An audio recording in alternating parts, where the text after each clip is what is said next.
If there's an audience on both, I might have to think about this more, but We're going to get into the listener Q&A. Got a lot of good questions. Thanks to everyone who submitted, and we're going to hopefully get to as many as possible. So, Mitch, would you read out their IG handle as well as a question for us? Of course. Jeffrey Lockwood 2. Do you bring the wife/girlfriend into golf? Couples bonding, but also guys' time. this is tough because I like hanging out with Becca. I also like hanging out with my friends. And I know keeping these certain activities separate is good, but she also wants to get into golf. So I'm dealing with this question currently in my life. I guess it really depends on your wife. Becca has a little bit of old Ryan syndrome. She expects to just be good at it, and she's not. My answer to that question would be, if they want to get into it, absolutely offer it up to them. Or push them with your other buddies' wives to get into a ladies' league. Yep. Because then the excuse of I haven't golfed in a while is gone. They're golfing once a week.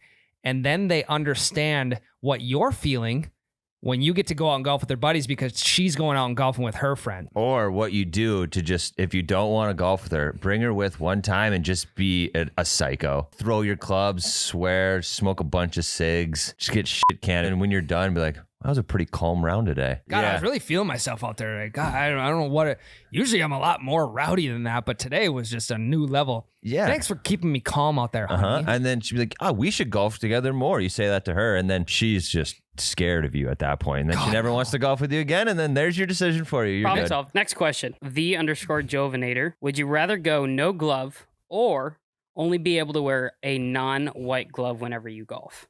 No glove. I'm going black glove over no glove because when my hands start to get sweaty, the club starts to spin in my hands. I'd rather look like an idiot with a black glove. Sorry, Grandpa Dave. You know who else wears black gloves? Phil. Burglars. You know who else wears black gloves? OJ. Isotoners. If you're wearing black isotoners on the course, you have a wicked slice. You know who else wears black gloves? Michael Jackson. He wears white gloves. Oh, he does? I thought You it was said black. that the last time we talked about gloves. What? Yeah, anyway, okay. Black glove for me. Got it. All right. Next question by Ryan Davies 94.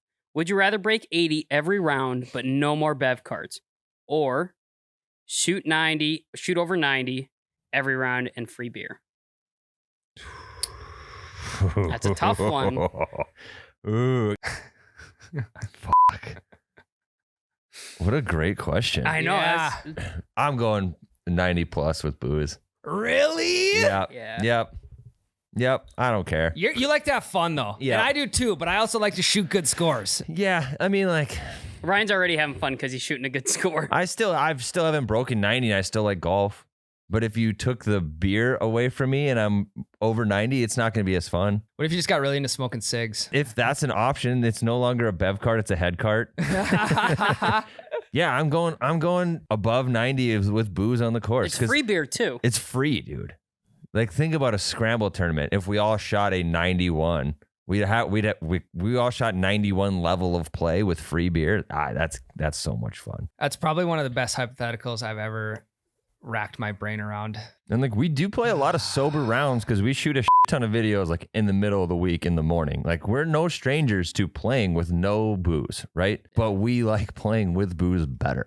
I'm going sub 80, no booze. Really? Wow. That thing doesn't surprise me. Shooting a good score on the course gets me more bricked up than down in 6 to 10 beers on the course. Dude, but shooting a 91 on a great day with free beer with your buddies is better than shooting an 80 in my mind. But I'd rather shoot a 78 with beautiful weather. Yeah. And absolutely locked in, no booze. But think of how much more fun things are with a buzz. They are, which is why this is such a tough question. I think we leave it up to the listeners. Like, what would you guys do? Would you rather always shoot sub 80 with no booze or always shoot above 90 with free booze? Great question. Both you guys will like this one. Ooh, beautiful. From M_walk17. How do you balance fatherhood and your golf game? It's hard because there's a thing called dad guilt, and I don't know if Ryan, you probably had a little bit of it this year, but like, to go out and have fun on your own, you feel guilty even though you have permission. It's totally okay to go and you're allowed to have your own fun without your kids. There is still a small, if not large amount of guilt for some dads to go and do that for 4 hours. And I've experienced that for sure. So I think the important thing is like, when you get home, dedicate the next 4, 5, 6, 7 hours to those kids and then that guilt goes away. Because like you are allowed to have your own fun. You are allowed to have your own free time. You just need to remember that your kids aren't going to love you any less because you went golfing. All right, I got another one for you. This is from Garrett_S. Peeber. When giving gimmies, do you change the distance based on the person you're playing with? Nope. Yes. Why don't you? Rubbers. It's universal. I don't use rubbers as a universal sign for gimmies. You got it. There has to be an even number for everyone. Gentleman's sport. If you're feeling good that day and if you're playing good and you want to keep the mat, and if you want a competitive match, give someone a gimme outside the rubber. Okay, yeah, I will give them outside. I'm never making someone putt it inside though. It depends on the generosity of the day. Yeah. However, if I'm playing with someone, Mitch, no offense, Yeah. I'm going to give you... I love the term no offense just immediately implies this is going to be offensive. Hey, no offense here, but I fucking hate you. No, because Mitch understands. Mitch, like you're playing golf, you're trying to get better at it. You will eventually, but at this stage of your golf career, I'm going to give you 2 to 3 feet more in a gimme than I would give Tyler. See, I think that's patronizing. Mitch, how do you feel if someone gives you a huge gimme? So here's the Don't agree with either of us if you don't want to. Here's how I'm going to phrase it. When we're actually out playing, I'll appreciate it because, we're keeping pace moving. Like and if you do it subtly and not like, oh, Mitch, you've been playing like shit. Here's a 10-foot gimme. Yeah. Like, obviously, don't do that. But if you're like, oh, that's good, very subtly, I'm good with it. Yeah. But when we get to the end of the round and I like tallying up my score and I'm like, shit, I shot like 10 lower than I usually shoot. That's awesome.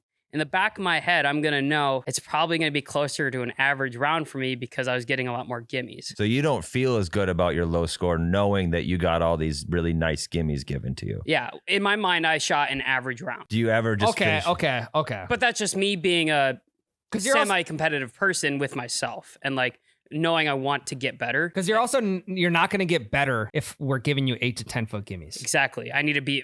I would argue putting is the most important part of a golf game. Yeah. I would say this argument doesn't even involve gimmies. This argument involves Mitch playing from the reds, even us playing from whites or blues, and Mitch playing from reds. I think that's more of a give to Mitch to boost his confidence and improve his game than it is for us give him 8 to 10 foot gimmies and not putting that out and not getting better at putting. Right. Yeah, because I feel better about taking 50 yards from the tee box. Correct. Than an extra 4 feet on the green. Correct. Which sounds super dumb. But you're right. Because like it'll take you 2-3 shots to get to the green, and then there's nothing worse than 3 putting from there. You're right. You just double your shots from 20 feet and in. I'm retracting my statement. When I will extend the gimme, though, is when there are a lot of strokes being taken by that person on the course. I'm more for it for pace. Correct. Than I am for person skill level. Yes. So I think we can both agree on that. Yeah, if it took homie 6 shots to get out of the sand,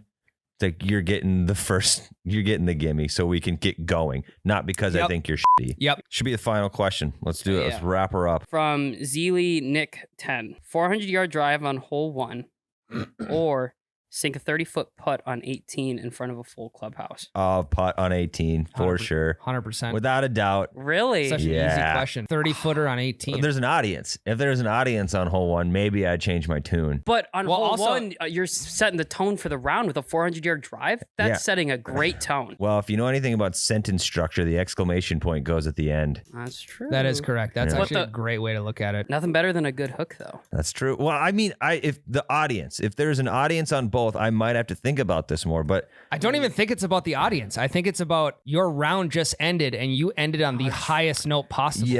Yes. Also, making a 30-foot putt is fucking tight. Yeah. And I'm you know me, I don't give a shit about how far my drive goes. I just want it to go straight. Mm-hmm. Like I tee off with my 5-iron 60% of the time. So the drive distance doesn't get my dick hard. A long putt does. The drive distance does get my dick hard. I know it does. But if I had to choose, it's going to be the 30-footer. Yeah. Hell, that's a breakfast ball.